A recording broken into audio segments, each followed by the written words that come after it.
Does Dylan Savich's life end in a split second? Welcome to the D. Louise book series. I'm Christina, K-R-S-T-I-N-A. This is where we read books, talk about books, no special effects, no theme music, no fancy smancy stuff going on here.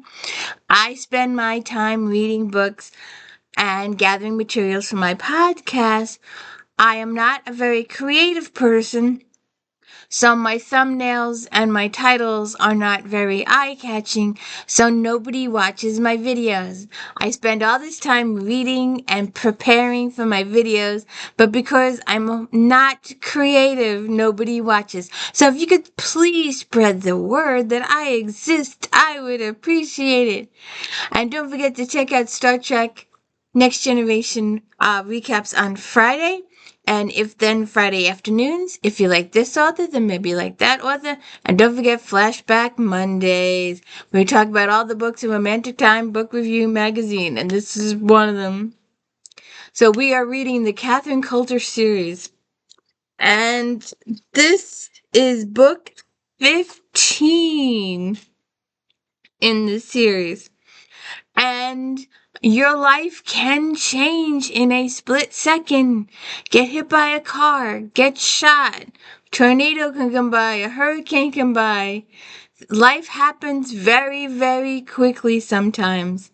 Sometimes you can, if you look at a clock and just look at a clock, that will be a very, very long minute if you watch it go this way. If you watch TV, if you read a book, if you talk to somebody, that minute is gone in a split second. It's just gone. It's out of here. But like I said, if you sit there and watch a clock, it could take a long time. Having worked in a call center, you can get your please call Sally Jones Smith at this number regarding this. You can get that under 30 seconds, sometimes less than that if you can get the person talking in the right direction. But does Savich's life, whose life ends in a split second, does Savich's life end in a split second? And what happens in that split second? So we have 3 separate plot lines here.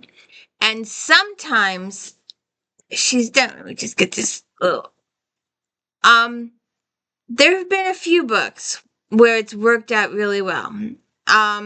And those I really enjoyed. But this was 3 separate plot lines, and the storylines never intertwine. There are 3 separate stories, 3 whole separate situations going on here. So we start the book, and you're not told the truth about it. I guess that's plot lines and a little bit of suspense in the situation there. It takes Savich several chapters to figure it out because he's concentrating on the other stuff too. So, I wanted to write that down. Wait a second. So, we have 3 separate plot lines, and they're completely separate. They don't interact. The one thing that does interact is the characters. Well, actually, Savich does most of the work on the first one by himself. He does call in some other agents to help him at certain points. And it's not much of, but the second case is a little on the creepy side. It's a serial killer. And it's a serial killer. At first it's suspected that it's a male serial killer. And the person is going into bars and picking up women and Rohypnol, or whatever hell you call that rape, date, drug. And these people get woozy or dizzy. This person offers to take them home. Apparently, they only live 1 to 2 blocks from the bar location, and they take them home. They get violently ill and sick, and then the person strangles the victim with a wire. And apparently, this has been going on for a very long time. But only recently did the FBI be alert to this case. And it turns out later on that the killer is a female. Oh, be prepared for spoilers. I don't spoil the ending, but I do spoil most of the book. So be prepared for those. So, and it turns out later on in the book, major bigger spoiler, that the killer is imitating, well, not imitating, but in love with Ted Bundy. And Ted Bundy was a serial killer who kidnapped, raped, and murdered dozens of young women in the 70s. And he would convince them that they needed, because they were drugged or whatever he did to them. And they would need assisting, duping them into believing he was an authority figure. He would lure his victim to a vehicle parked car, more secluded area, and then he would kill them. So, let's get that out of here. So that's what this person is doing in this book. She's pretending to be a male in most of it. In a couple of cases, is a female, but most of it she's disguised as a guy. And she lures her victims away, like I said. So that's your second case. Then there's a third case that involves one of the FBI agents in Savich's unit. Savich is the head of his unit. And usually, and I just thought of this now, and I'm sorry that I didn't think of it earlier. But usually I introduce all the characters to you. But with these FBI series, and if you're reading the whole series with me, then you know most of the characters in Savich's unit, that he is the head of his unit. But the agents just make brief appearances. You get used to their names. You know who they are throughout the book. You met Ruth Warnecki in a couple of books ago. She occupied 2 books. She got 2 storylines. And it's just him and Sherlock Sean. And, there's not too many regular characters. He's got his agents coming and going. So it's not like my Eve Dallas where you have your main cast and I can go through the cast. This has a different cast each book, but most of there's usually your core Sherlock and Savich, and then you have their FBI group, and they're the same people each and every book. And Catherine doesn't spend too much time introducing the characters because they're just members of Savich's unit. And he's like, oh, Ollie came over here and did XYZ, or Agent this came over here and did XYZ. Unlike some people I know who spend 2 or 3 pages introducing a person, whether they're prevalent to the plot or not. JD Robb does that a little bit. She'll give you a line or 2, a history of the person, or something about the person. But Catherine doesn't waste time with all the extras because they're just people in Savich's unit, and they're there every book. And sometimes if they play a more significant role, she may spend more time on them. But if they're just, visiting, or, extra characters that help do this or help do that, she doesn't introduce them too much. So the most of the focus is on Sherlock and Savich and whoever the love interest is for the book. And most of these are these are just when the 2 characters are meeting, and then they're left to go off into the sunset on their own. You never really get any bedroom action or anything like that. These are really clean books like that. There's not much adult interaction at all. Unlike my Eve Dallas, where Rourke and Eve go at it. But anyways. Or, like Janet, in Janet books, Stephanie and Ranger are Morelli, but now it's supposed to be Morelli. We'll see what happens there. But they'll kiss or something, they'll go into the bedroom, close the door, and the next page is the next chapter and the next day. So it's all left off stage. So, like I said, most of this is left off stage too. But, so, then we have this other character involving one of the agents in Sherlock's unit, Coop. And supposedly Coop has a reputation of being a ladies' man. It's not true. And Coop never did anything to deny any of the allegations because they weren't important to him. So when this Lucy comes along and he cares for her, now he has to spend a few minutes correcting all the rumors she has heard. So they got to get past their little relationship thing. So Lucy's father has died, and on his deathbed, he made a confession of having witnessed a murder when he was a kid. Apparently, his mother killed his father. And apparently, his mother killed his father over a ring. Apparently, this ring has magical qualities to it and is able to stop time. And her daughter died in a drunk driving accident, and they witnessed the drunk driving accident. They were in the car behind her, and the mother did not have the ring on her at the time, so she was not able to stop time and save her daughter. So she's very, very, very angry and upset. And apparently, although it's not true, you don't know this till several chapters in, and again, this is a spoiler, the grandmother accuses the grandfather of throwing away the ring, and she gets very, very, very violently angry at him for throwing away the ring, and she stabs him.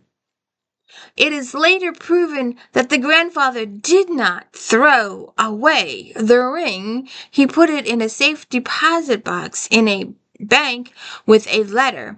And then he gave another letter to his attorney and said, now, hopefully the attorney is still alive in 20 years.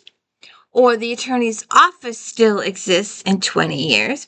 But he says, I want you to give this to my granddaughter, but only after my son has died. So, she gets the letter after her father died. She's moving into her grandmother's house. Apparently, the house was kept in the family. The father never wanted to move out, and it's later revealed she's moving in the house. She's moving all her stuff in the house. She's searching the house like crazy for any kind of clues. And the reason why the father never sold the house, she discovers, is because there's a body in a trunk in the attic. And the body in the trunk in the attic turns out to be her grandfather. And it turns out he was stabbed like family law says. She stabbed him in the kitchen because he threw out her ring. And that ring could have saved her daughter, and she was violent and angry about it. And apparently this was a time I guess the police didn't investigate. I guess there was no report or anything like that. They never made a missing persons report. They never followed through those ways. They just said that he left and he never came back. They never filed any police reports. Nobody ever checked if there was a police report. Nobody ever checked anything.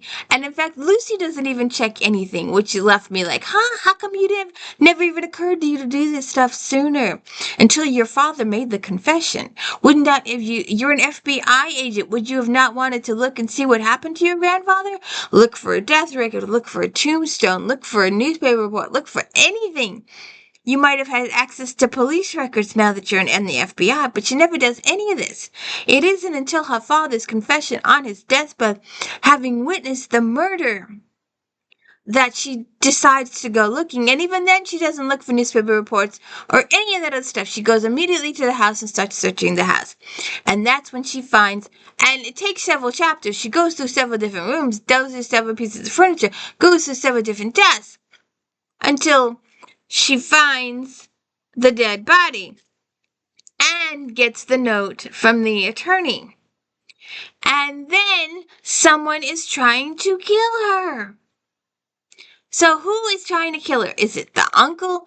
Because it's later revealed, unknowns to her, she thought her uncle was sitting pretty, but unknowns to her, Savich tells her that her uncle is in financial trouble.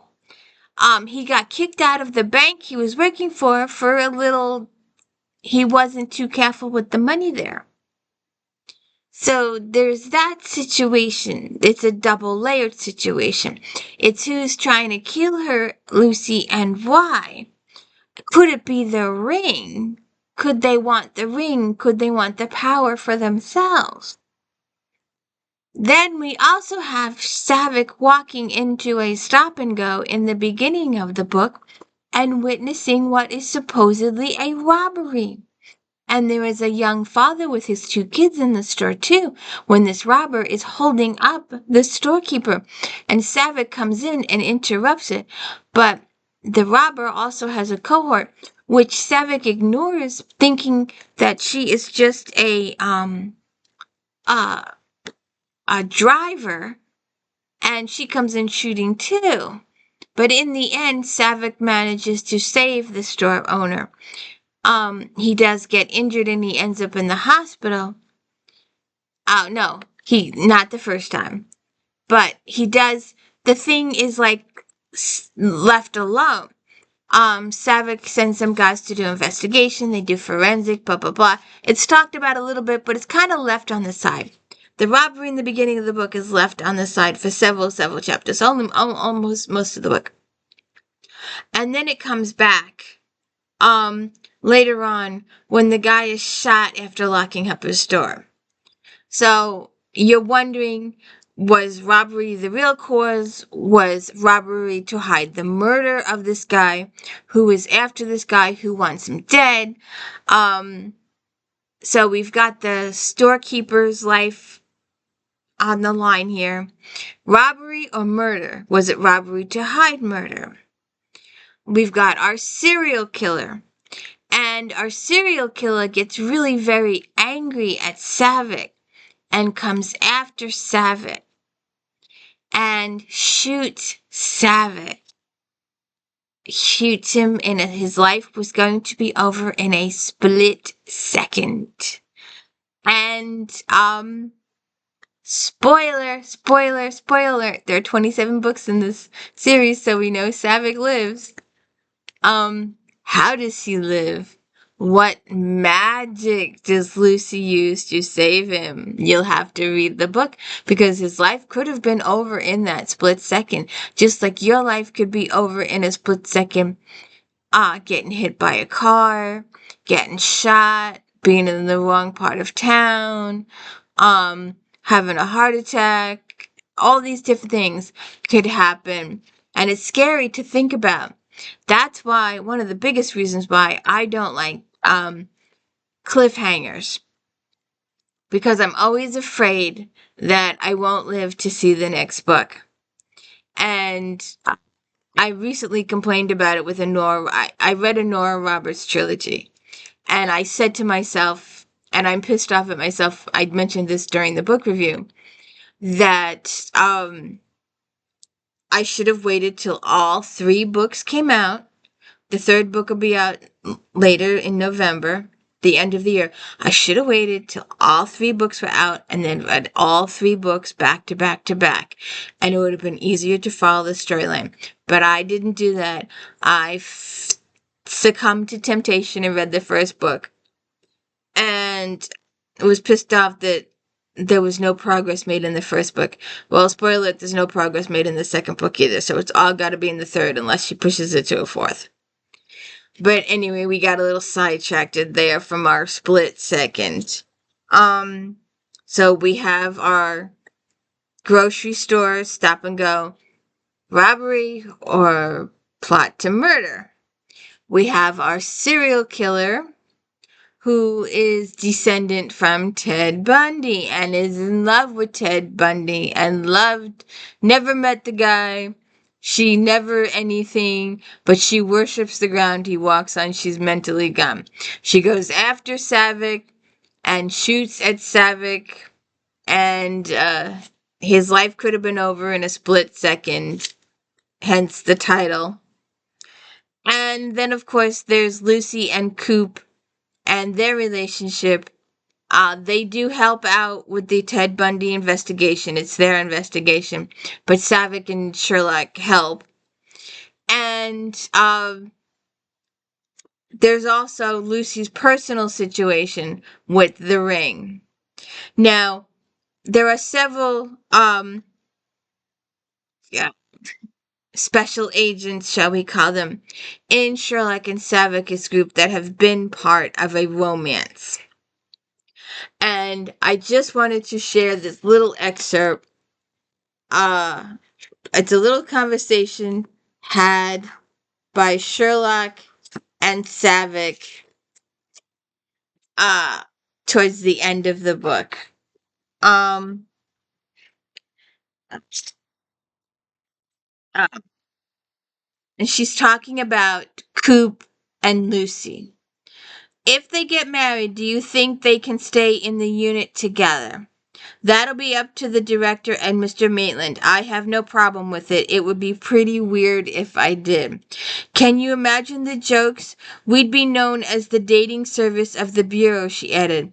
I forgot to tell you, I got a call from Dane before I came up to sing a bedtime duet with Sean.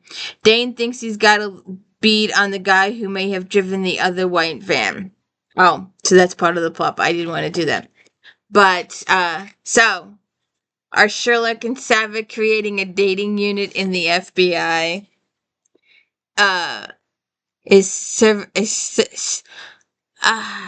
Savich's life end in a split second, or is it saved in a split second? And what's up with the ring of Lucy's? We'll have to all check it out and read it. Oh, and one more thing. And one more thing. Don't forget to join me for Backfire coming up in a couple of days. Gotta get to the reading part. Got some new books in. Gotta check those out. So please hit the like and subscribe and have a good day.